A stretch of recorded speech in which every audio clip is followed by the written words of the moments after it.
மோசமான சூழல் இருக்கிறது. அதற்கு நிவாரணமாக இந்த வேளாண்மை துறையில் அவர்களுக்கு நிவாரணம் வழங்கப்படவில்லை என்பதுதான் எங்களுடைய கருத்தாக இருக்கிறது. நேற்று என்னுடைய அறிக்கையை தெரிவித்திருக்கிறேன்.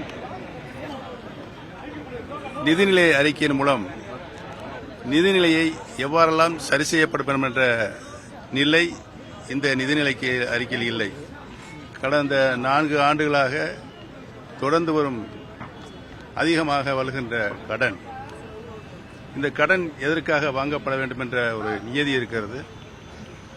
கடன் வாங்கினால் அதை மூலப்பொருளுக்கு மூலதனத்திற்கு செலவழிக்கப்பட வேண்டும் என்பதுதான் நிதிநிலை அறிக்கையுடைய சாராம்சம் இருக்க வேண்டும். வாங்கப்படுகின்ற கடனை மூலதனத்திற்கு செலவழிக்கப்பட்டார்களா என்ற பதில் இந்த நிதிநிலை அறிக்கை இல்லை என்பதை தெரிவித்துக் கொள்கிறேன்.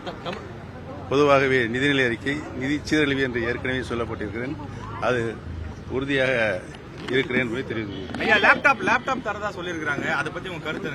மாண்புமிகு இதய புரட்சி தலைவி அம்மா அவர்கள் தமிழகத்தினுடைய மாநில சொந்த நிதியிலிருந்து 52% நிதியை, மாநில நிதியை மக்கள் நலத் திட்டங்களுக்காகவே மாண்புமிகு அம்மா அவர்கள் ஒதுக்கி தந்தார்கள்.